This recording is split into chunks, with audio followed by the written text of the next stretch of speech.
का दौरे पे है, क्या रीजन है? देखिए, आज हमारी पार्टी के होल टाइमर नेता है रामानंद राजभर। उनके दरवाजे, उनकी माता का देहांत हो गया है तो उनके दरवाजे जाना था। पार्टी के हमारे जिले के सलाहकार हैं, उनके घर डेथ हुई है, वहाँ जाना है।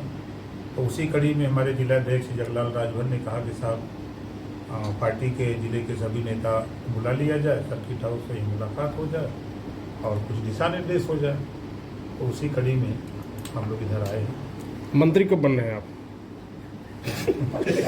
चलिए, कम से कम हमसे ज़्यादा आप लोगों को चिंता है।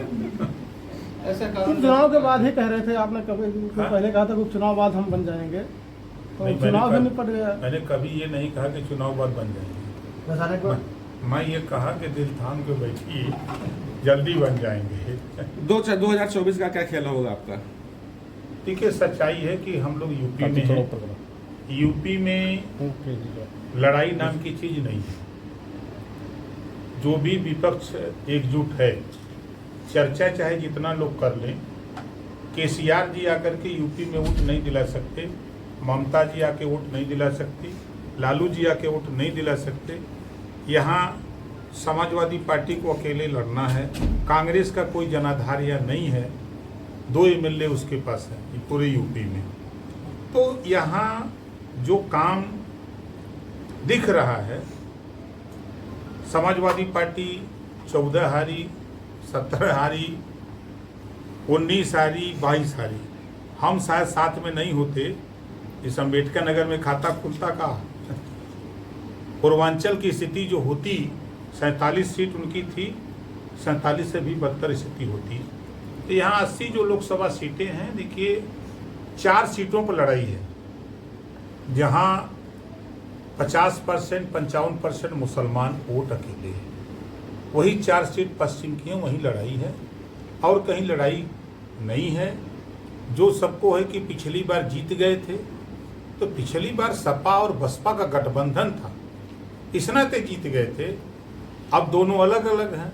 और मजे की बात आपको बतावें कि हम लोग भी, मैं खुद नहीं साथ था, अब तो हम भी एनडीए में चले गए। हम तो सट करके योगी जी, मोदी जी को सहयोग दे रहे हैं, लेकिन हट करके भी समाजवादी पार्टी सहयोग दे रही है, ये भी ध्यान रखिएगा।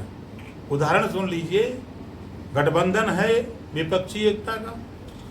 अभी बाई इलेक्शन हुआ यूपी में, कांग्रेस ने दिल खोल करके, दिल बड़ा करके उनको समर्थन दिया और समाजवादी पार्टी ने उत्तराखंड में प्रत्याशी लड़ा करके जितवाया किसको?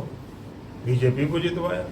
दूसरा उदाहरण सुनिए, मध्य प्रदेश में आप देख रहे हैं, रोज आप लोगों के चैनल पे चल रहा है, समाजवादी पार्टी कांग्रेस को हराना चाहती है और बीजेपी को जिताना चाहती है। समाजवादी पार्टी का ये मध्य प्रदेश का इतिहास है। तीसरा उदाहरण बता दें, एमएलसी का चुनाव था, खुद एमएलसी अखिलेश जी थे, उनके नवरत्न लोग एमएलसी थे और 28 साल की उम्र वाले का पर्चा भरवा दे रहे हैं। ये क्या है? ये हम लोग सट करके सहयोग कर रहे हैं, वो हट करके सहयोग कर रहे हैं। इंडिया वर्सेस एनडीए कब जो 2024 का होने वाला, तो आप पूर्वांचल से दम भरते हैं कि पूर्वांचल हमारा है, क्या स्थिति रहेगी आपकी? 80 लोकसभा सीटें उत्तर प्रदेश में हैं। मैं फिर कह रहा हूँ, 4 लोकसभा सीटों पर लड़ाई है। जब दोनों अलग अलग हो गए, अलग होने के बाद जो समाजवादी पार्टी कहती है कि बसपा बी टीम है, हम तो कह रहे हैं कि प्रमाण दिया ना कि समाजवादी पार्टी बी टीम है। अब ये लोग मोदी जी को 24 में प्रधानमंत्री बनाने के लिए लड़ रहे हैं। रोज चर्चा क्यों हो रहा है? इसी नाते हो रहा है, सभी लोगों को डर है ना। आजम खान की सजा पर अखिलेश यादव ने कहा कि उनको जानबूझकर टारगेट किया जा रहा है, मुसलमान होने के कारण। देखिए, समाजवादी पार्टी के नेता अखिलेश यादव जी झूठ बोल रहे हैं। उनके 2 बयान हम आपके सामने, जैसे आपने रामपुर से ही हम शुरू करें, अगर आजम खां पर, तो मोदी जी, योगी जी ने सर्टिफिकेट नहीं बनाया था। जब उनका सर्टिफिकेट बना तो समाजवादी पार्टी की सरकार थी, उस सरकार में उनका सर्टिफिकेट बना है, ये अखिलेश जी भूल गए। दूसरी हम इनकी झूठ बोलने का बता दें, देवरिया कांड, देवरिया में विवाद 2016 से पैदा हुआ। मैं गया था, दोनों पक्षों से मिला।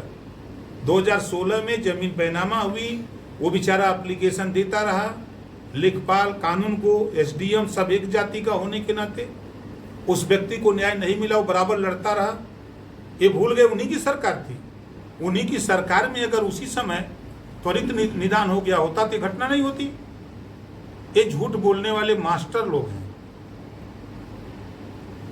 जो अदालत का फैसला आया है, सभी लोग मानते हैं अदालत के फैसले को, और अदालत फैसला देती है। जब आप खुद 90 में एक सर्टिफिकेट जमती थी बनती है, 93 में बनती है, तो दोनों तो अपने आप साफ जाहिर हो जाता है कि फर्जी है। उसी आधार पर सजा हुई है।